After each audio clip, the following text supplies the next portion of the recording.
So Wuthering Waves rinascita has had a really good start whenever it comes to massive updates and also just getting the community hyped for the game overall. But one massive question that a lot of players are asking at the moment is, what does the future of Wuthering Waves look like, and how are Kuro Games actually planning this out? Well, in this video we're going to be going through a very insightful article from Game Rant, pretty much talking about the future of Wuthering Waves in 2025 and what we can expect to see from the developers. As it'd be really interesting to see when some of the new biggest updates are coming out and what kind of plans Wuthering Waves has for the future in terms of gameplay, collaborations, and also some other stuff surrounding the game as well, which again is very exciting. But before I get into this video, don't forget to leave a like and subscribe if you guys do enjoy it, and also go to Game Subs, use my code Kazaway and get yourself 10% off a ton of cups and tubs. I definitely recommend you guys go over that. Again, they've got a ton of really nice stuff. I've literally got a Game Sub shirt on right now because again, they're so great. They do some really cool cups, but also they do cool merch like this. So again, go check it out, get 10% off, and yeah, let's get back into the video. So as I said, this is an article from Game Rant saying what to expect from Wuthering Waves in 2025. Now obviously Wuthering Waves has definitely stepped up their game in 2025 as rinascita was released on the 2nd of January,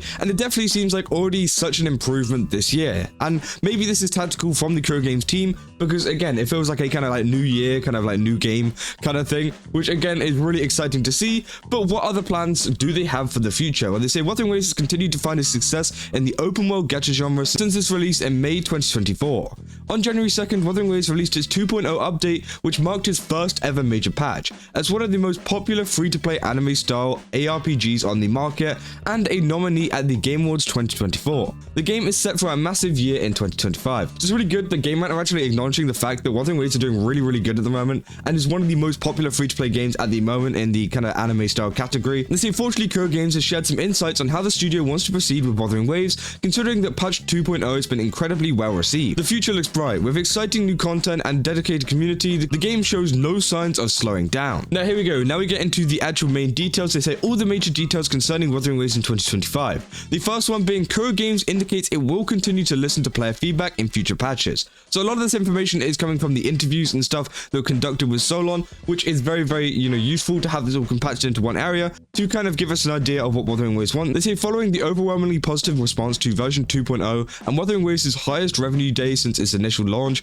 Kuro Games official representatives shared a message that they noted that, based on the observations, the game's platform rankings like TapTap and Bilibili have proved over time. This has reaffirmed that the studio's belief that, the value of the content is the most important factor, and this encompasses listening to players' feedback, which so far has included but not limited to adding more male resonators, optimizing farming world bosses, and the ability to changing Rover's gender. Now I do agree with most of that there. Obviously, the ability to change the gender of the Rover is really cool, and again, farming around the world has been a really big part of rinascita that's made me enjoy it so much.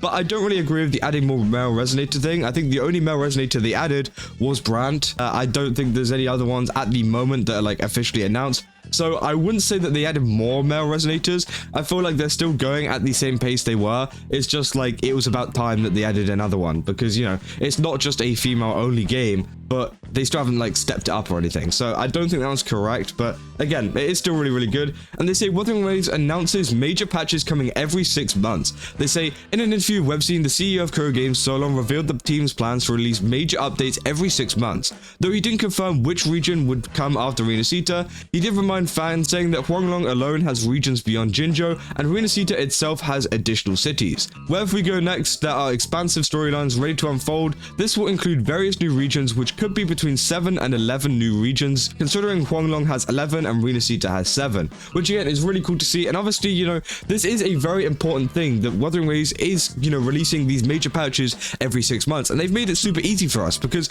obviously the release of rinascita was on January 2nd, so we can expect the next update, the next massive update, to be around the start of June. Obviously it might not be the 2nd, it might be a little bit later, maybe it'll be a little bit earlier, but again, it'll be around about 6 months that Wuthering Waves will announce a major patch. Now we don't know what these patches will include, like this kind of article says. It could be like a small like kind of town or something like that, which could just be added on as a like extra region to rinascita or to Huanglong. I don't think they're going to move on to a completely new region. Obviously, we did have quite a quick move on from Huanglong to rinascita, and that's mainly because the game started to stagnate a little bit, and I think the devs realized that, so they were like, okay, let's just move us on to a new region to get people excited, and obviously it worked because people were very excited about it. But I feel like this time they might just introduce some some more extra cities and, you know, regions into both of these regions, and just to, you know, kind of add a little bit more to it. And then after, you know, the next 6 months, so after a year, I think then they'll add the next one. I feel like they're actually going to go to a year now rather than doing it 6 months, because 6 months is a very short time to get a, you know, big kind of place out. And I think with rinascita, the Kuro Games devs actually like really worked hard to get this done in time and to get this done so quickly, because let's be real, you know, they did this in, well, I say 6 months. They've probably been working on it a little bit before the actual release of the game, but again, they've been working on it for a shorter amount of time than, you know, some other companies would. So it's really great to see that they have managed to produce this, and it is about time we give them a tiny bit of a break, you know, and actually let them release it yearly rather than every 6 months, because that would be kind of crazy. But let's keep going. And then they say the currently known nations are as follows: Jinjo, rinascita, and the new Federation. Again, the new Federation would be a really, really cool place to see added to the game. Obviously, there's a lot of characters from there, including Calcharo, other characters like that, who, again, we really want to see more lore to do with them, because we haven't seen much story to do with them at all, and we haven't seen much story to do with the, you know, new Federation at all. So maybe we'll see some more stuff come out about that. That would be really cool to have the new Federation as a kind of zone. I feel like it's going to be a kind of like city area. I think they have described it before in some of like the lore kind of stuff.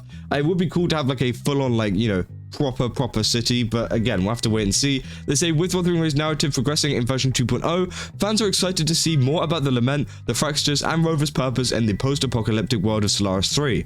Moreover, fresh events, new weapons, and echoes will undoubtedly be added in the game throughout its first year. Furthermore, there will be continuous Twitch drops and incentives for new players who choose to join this year. And again, that's another thing that Wuthering Waves does really well, is that they've actually been really good at onboarding a lot of new players coming to the game. For example, adding the skip button, but also just doing other stuff as well, like adding Twitch drops and things like that, and incentives to actually get people to, you know, just interact with the game, but also get some free rewards to help them along a little bit. We had the Discord event as well, which again was really, really cool. So again, that's really great. They say Wuthering Waves to add several new resonators. They say though there'll be rerun banners in Wuthering Waves, there'll also be several new resonators coming to the game. And in the aforementioned interview, Solon also noted that the team is considering multiple aspects when it comes to gun characters, considering that Carlotta in 2.0 has been a popular choice for players who prefer to wield a gun. Kuro Games will be analyzing the weapon stats and overall balance before implementing more of these style of, you know, characters, which again is really good to see. Obviously, Carlotta is a little bit different to the previous gun characters we've had, so this is a little bit of a change up of, you know, how people use their weapons, which again is very exciting.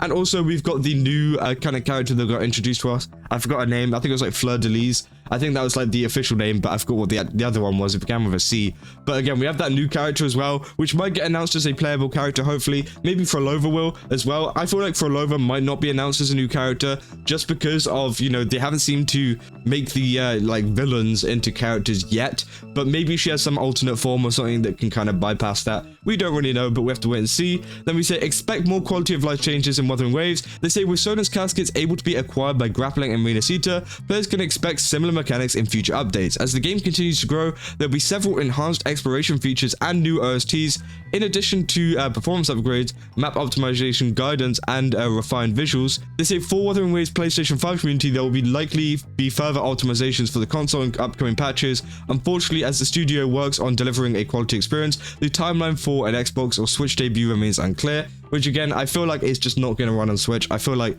that Switch is going to explode if you try to run it on Wuthering Waves, because it is a pretty old console, but I did hear news that maybe the Switch 2 might be coming out soon, so, you know, we'll have to wait and see if it comes out on that. They say furthermore, Wuthering Waves co-op experience will continue to evolve into new regions and patches. This is slightly due to fans expressing their enjoyment of exploring the world of rinascita and friends, in addition to the region-locked flying abilities in the nation. Future locations will likely introduce unique mechanics to streamline each player's playing experience, which again is really, really nice to see. And that is pretty much a roundup of everything that is supposed to be coming to, you know, 2025, and, you know, what Wuthering Waves are planning on doing. Now, obviously the co-op experience was really great. Me and Amethyst played some of it, well, of the event that came out that was co-op. Really, really fun. Again, was it the best kind of event which kind of tested your skills? No, but it was really fun just to run around, you know, try out some different kind of character combinations and things like that. We used the double Carlotta ult, which was really fun. So I hope that they do add some more like co-op events as well. But overall, it does seem like, you know, the future of Wuthering Waves is looking very bright, and hopefully we can, you know, expect to see a lot of this stuff coming to 2025, because again, I think that 2025 is going to be a good year for Wuthering Waves,